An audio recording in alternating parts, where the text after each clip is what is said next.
welcome back. I'm Tanya from Tanya's Witchy Kitchen, and how are you doing today? As you can see, we have our tree up and just a couple ornaments on it because we haven't gotten to that yet. My kids get a new ornament every year. It's not one of those where it has to be a Hallmark one or it has to be a specific one. It's just one they find that has meaning to them. It can be childish, it can be, whatever. So there's a couple stragglers up because they're the new ones. As I have said before, holiday traditions mean a lot to me. I love tradition. There's nothing wrong with taking a tradition and changing it or making a new tradition of your own.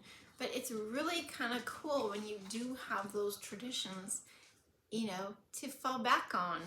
We used to do a lot of stuff through December with my girls when they were little, and even with my oldest son when he came into the mix. But as they get older, it's so hard to do stuff with them anymore. They don't want to, well, they do like to go look at Christmas lights and drink hot cocoa, but some of the other stuff, they're just not interested in doing anymore, and it's kind of sad. So it makes me sad. But the one tradition that we have kept going that they still enjoy, even though they are plenty old enough and adults, is our gingerbread houses. And I know it's the same video, and I just haven't gotten to film it again since I've made them. But I just think it's a great tradition, and I want to share it with anybody who wants to do it also. The cutouts and the instructions are on the website. There's a link below. You can click on it and print them off yourself and do your own gingerbread houses. So I'm not showing you this year's because we're not done with them, but I will show you last year's at the end of the video. So 3 things: dream big, be true to you, you are worth it. And let's go check out a really solid holiday tradition. Here we are in the kitchen. This is my bowl for my stand mixer because I'm lazy. Yep. I used to do all my cookies by hand, and once I got my mixer, it's like, well, why have a mixer if you're not going to use it, right? Okay. So the first thing we're going to do is our dry ingredients. Dry ingredients. And I'm going to show you how I measure my flour because this is the most important thing. And if you ever take a recipe from your grandma or your mother or whatever, watch how they measure the flour. I'm not kidding you. It is a thing. It is a total thing. Okay? Especially when they have a recipe and it works and then you make it and it doesn't turn out. That's why. Okay, so we need okay, so I am cutting my recipe in half right now. Just because I don't want to make, I have to make, I don't know how many houses this year.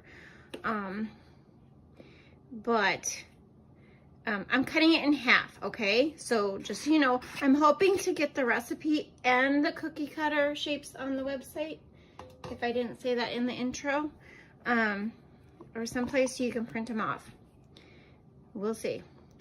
I know it's a big promise for me, but, and then, so it's 2.5 cups flour is the half recipe. I'm reserving this half, okay? And you'll see why. So just put it to the side. Okay. 2.5 makes, okay, so the whole batch, if you take the whole batch, it will make four gingerbread houses, possibly 5. Okay. Okay, we'll go with that. Yeah. So I'm hoping to get like 2 out of this.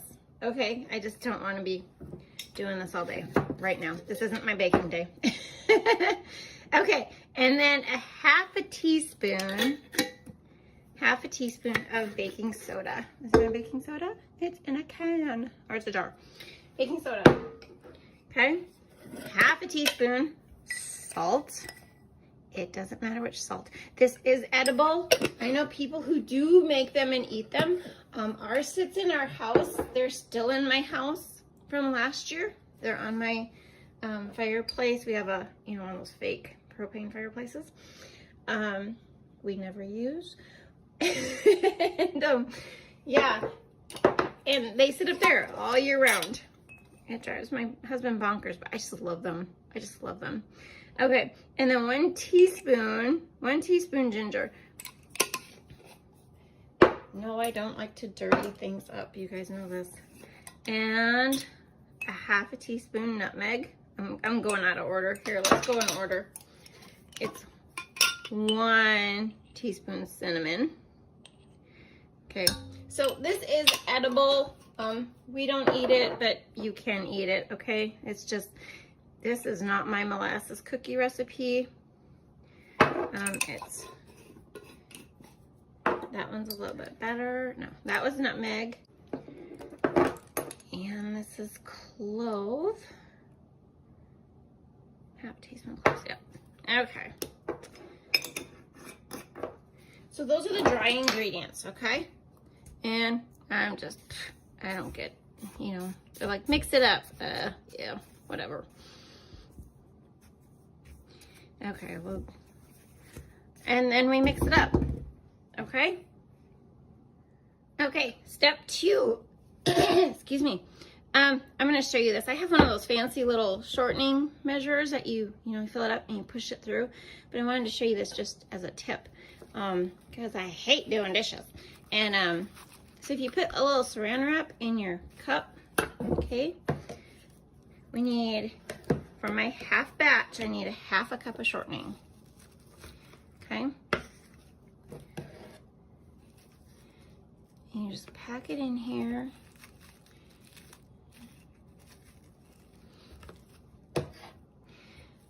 And the reason I'm reserving the flour, okay, is because, you know, sometimes, especially when I wing stuff, and because this recipe is cut in half, you know, and I just like to reserve it, and then I can add it at the end. If I add it all now and then it's mixed up and it's too dry, you know, that becomes a problem. So what we're going to do is we're going to put this on the stove, and we got to watch it. You do not want it to get too hot, or you're going to be sitting there waiting for it to cool down, okay? You just want it just melted, okay? Just melted. Okay, so my shortening is just melted, okay? Like I sat there and, you know, mixed the, you know, did the thing, mixed it up. Okay, so we are going to add to this,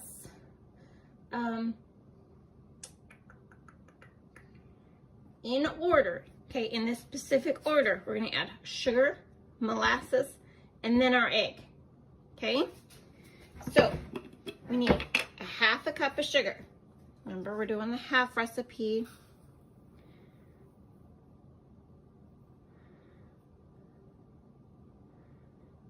Half recipe. And we need to whisk in between each time, okay?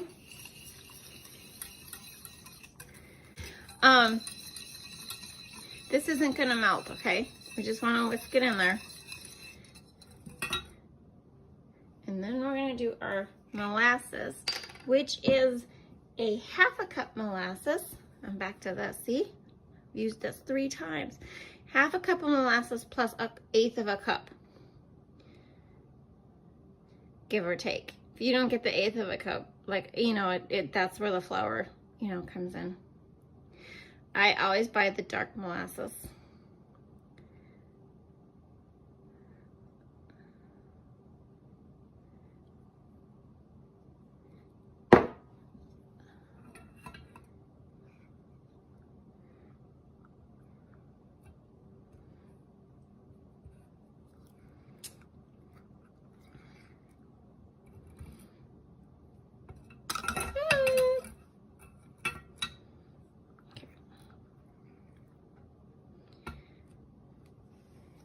And then, you know, me, it's gonna be like, okay, 1/8 cup, 1, 2, 3, 4, 5. That looks good.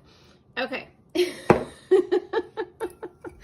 I'm sorry, I know you hate my baking skills or my cooking skills, but it's just the things I do, right? Okay, and you wanna whisk this in, And try not to make a mess like me. Because it is actually really hard to get this to whisk in. You'll see. What this is doing is it's also cooling the mixture down a little bit so we can get our... My gosh, how messy am I today? This is another reason to reserve your flour. No. Okay. And then 1 egg, which is great. I'm so glad I don't have to like split an egg or something. I hate that. In recipes, just add the extra egg. If it would call for 3, just add the extra egg. No, I guess it depends on what it is. Okay. Now this part, you have to get it all mixed together at this point, okay?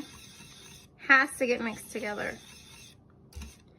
You can make, we've made a little gingerbread. Like I had extra dough, you know?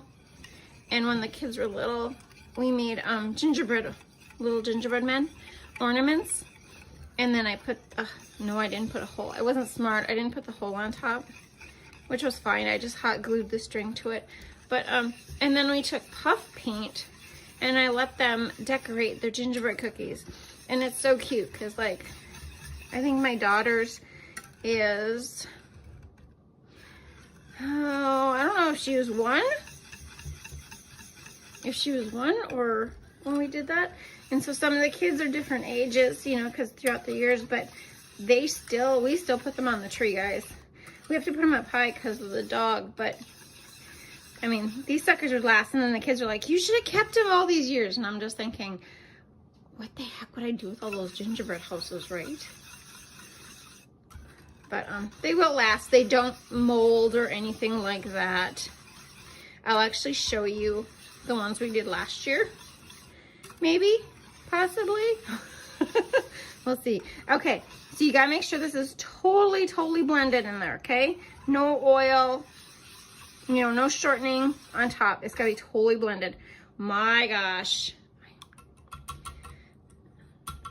I was not born to be on TV, let me tell you. Okay. So this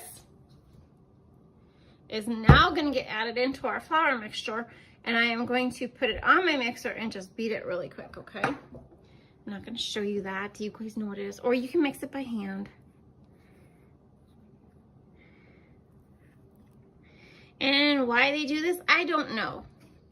You know, I really don't know. This is just the recipe. I haven't messed with it. I don't really want to mess with it because it works perfectly. Well, of course, you know, my gingerbread recipe or ginger snap cookie recipe is totally different, you know, but not this many steps, but that's also a different type of cookie, you know. Okay, I'll be back. I had to come show you because, see, this is too soft, obviously, for cookies. So we're going to add the flour, and I might need a little more. That's just how it is. See if we get this thing to focus.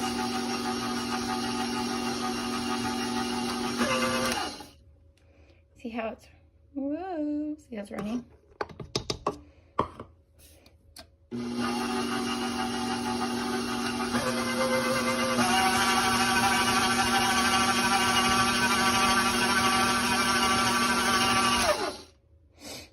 See how soft it is? It's kind of oozing down.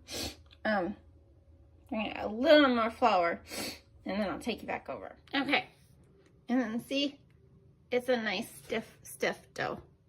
Not stiff dough. I want soft dough, but not too stiff because you have to roll it out, and that takes flour. You know, blah blah blah.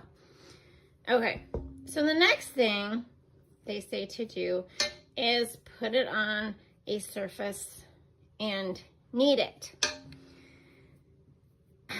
And if your flour is not incorporated or it's just too soft, yeah, you know, do it, okay? But I err on the side of I'm going to be adding more flour into this, you know, when I roll it out. So it depends on how, this is pretty stiff, you know. Like, okay, here's my thing. Could you roll a cookie out of it? Yeah. Okay, perfect. And it doesn't stick to my hands. This is great. Okay, so now we're gonna get set up to roll. Okay, and one thing, if you weren't going to use, there, I want my rolling pin.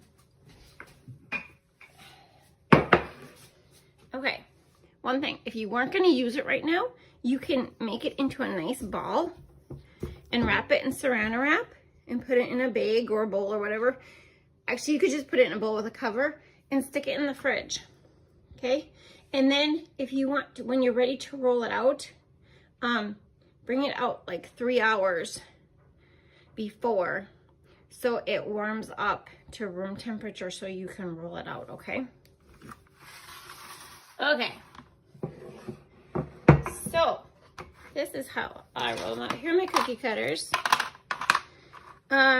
If you're wondering how I've done the other houses, we have a train, we have a A-frame house. We did bucking shoots last year. I have a couple other different house designs. I make them out of cardboard. I design them out of cardboard. Actually, I design them out of paper first. Try and put them together, you know, tape them together. Make sure they work. And then I cut them out of cardboard. And then I just trace around with a knife. You know what I mean? So, but believe me, these are so much easier, but it's doable, guys. It's doable. Okay? So you need 2 of each per house. You need 2 sides. Okay? There it goes like this. You need 2 sides, and the roof. Okay? So the long one is the roof. Okay. Let's get rolling. So, here's where the extra flour comes in. I roll it out on the cookie sheet. Why? Because they will distort unless you're super good. I'm not. And this is also the other way I incorporate the rest of my flour in here. Because it's a soft dough, guys. It's really soft right now. But, you know. And so you want it about 1/4 of an inch. 1/4 of an inch in width. Which doesn't always happen with mine. It just depends. And try and pick, yeah, thanks guys. Try and pick the flattest pan you have.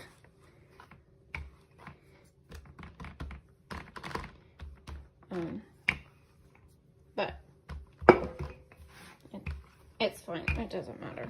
Okay, so then, you know, give them a good shake in the flour. And then just press it down.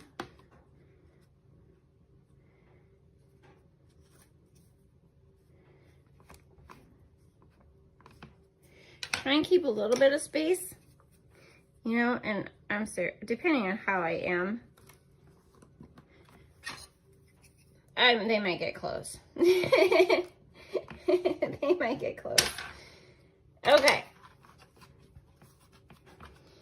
And then, see, I don't distort them by pulling them, you know, with a spatula and pulling them. They'll distort enough as they poof up.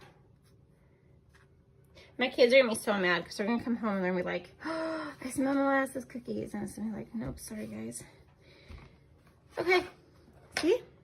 And then you put them in the oven at 350 degrees for 10 to 12 minutes. Remove them immediately from the cookie sheet and put on a cooling rack. Okay? If you're doing a bunch of these, one little tip, I'll make a cheat sheet and I'll have how many of these I made, like how many houses I need, and then how many of each side I make, so I know that I have enough of each side. So these are going in the oven. Okay, so the hardest part is deciding when they're done. I don't know if you can see, this one has a little brown around the edges there, and that's pretty much, you know, when they're done. They're soft on top. Okay, what you carefully want to do is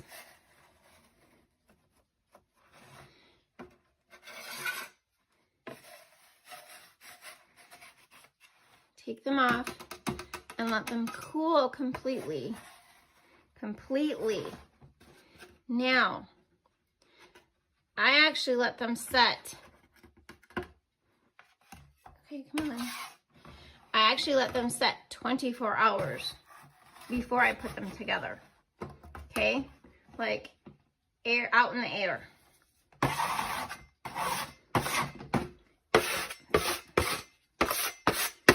Scrape your pan off before you use it. But yeah, because they need to be cool and they need to be hard. So I let them set 24 hours before I assemble them, okay? So we'll be back. So when you start your second batch on the pan, take the scraps that you used and take about the same equal amount of fresh dough and just roll them together, mix them together. And you flour the top. I didn't flour the top on the first one, but flour the top a little bit so your rolling pin don't stick. You know. And then just, so those scraps that I have there, I'm going to mix with a little bit more fresh dough, that hasn't had flour in it. Because I don't keep rolling the scraps and rolling the scraps. You could, but I don't want it to get too hard. Also, use at least 2 or 3 cookie sheets so the cookie sheet cools down in between, because you don't want a hot cookie sheet. It'll melt the dough. And then here I am recording. This is my cheat sheet for how many sides I have, because I need 2 sides per house, right? And that's my cheat sheet. Okay, so I got 2 full houses out of my half batch, okay? I'm just going to let them sit on the cookie sheet all overnight for 24 hours so they get hard. This is the remainder of my dough. Like, I would have made more houses, but I wanted to show you. Stick it in a Ziploc bag, put it in the fridge. In case one of these would shatter, I'm talking shatter. You always got this to make a new one, okay? While you're putting it together. If they crack, like the kid drops it, you can always glue it together with the glue, quote glue, that we're going to use, okay? Just wanted to tell you that. Okay, and we're ready to start putting the houses together. So you want a flat cookie sheet. It doesn't have to have sides. It can be the flat one you used. I just use this one all the time. And powdered sugar. So I think the recipe calls for a cup of powdered sugar. For this part, I don't even measure. I just put maybe half a cup in there. And you want to add a very little amount of water at a time. I think it says a teaspoon of water, and because you'll see it just, you get just that little bit too much, and then you're adding powdered sugar again. That's why I don't start with the full cup of powdered sugar, because it doesn't take much water to make that go liquid, if you know what I mean. So putting these together, you don't have to use this recipe. You can use royal icing. You can use whatever you prefer. Hot glue does not work. Just to give you a little tip, I have not had good success with hot glue.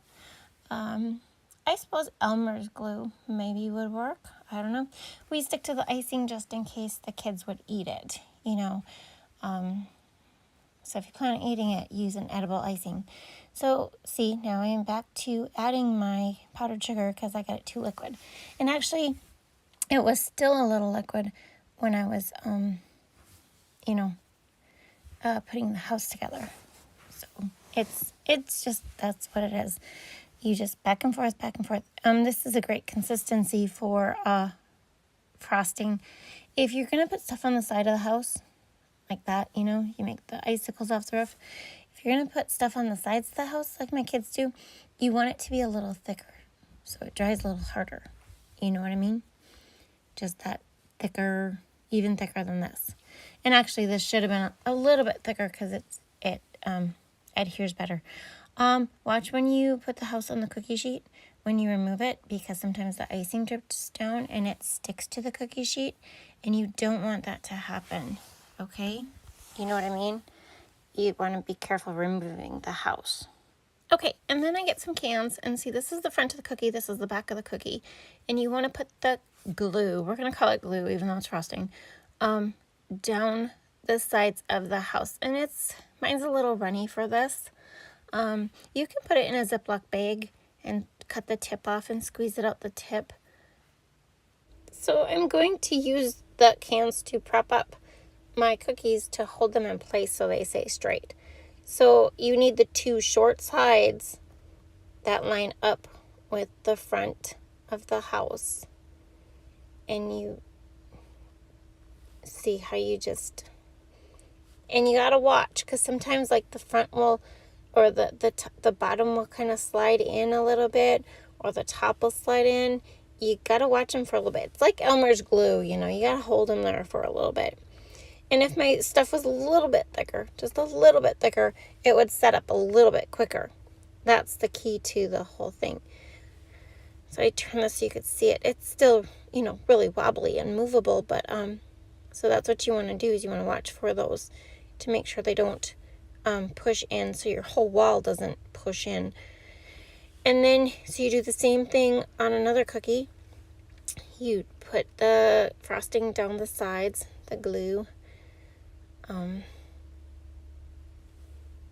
you're going to attach it to the two sidewalls, just like you did the first one. If you break a piece, like if it falls in it breaks, you can use this glue to glue it together. Put it on wax paper so it's easier to remove, because it's going to be flat. But you can glue them, and you have the extra dough to make a new one just in case, because, things happen. So see, you want to make sure that those two on the peaked roof ends are pushed in. That's the most important. And then just make sure those sidewalls don't get pushed in, because they do like to, lean a little bit till they get set up. You just got to watch them for a little bit, a couple minutes, and then they'll set up. And if for some reason it doesn't stick, if you have problems, just put more glue on it and, reattach and continue on. Okay, so after a half hour, then I will start on the roof. And I don't do anything, I don't put frosting on the cookie. I put it on the sides of the house and the bottom, the two peaks and the bottom. And then I just set it on there and lightly put the can there to hold it in place. And then I do the same with the other side. So you're just putting, blobs of frosting along the side, and then down the peaked roof, area. And then,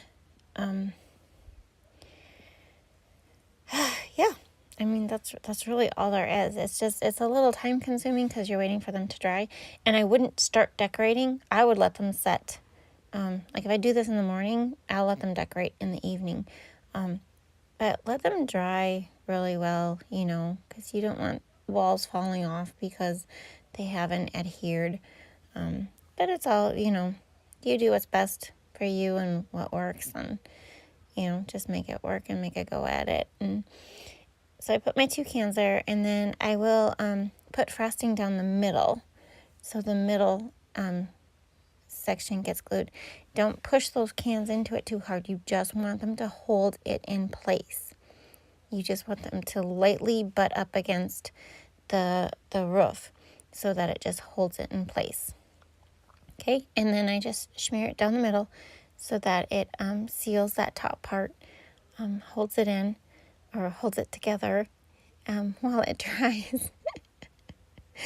And actually, this is what they look like before it's frosted. You're going to have icing. If you have a picky child, I don't know what to tell you. This is how they look.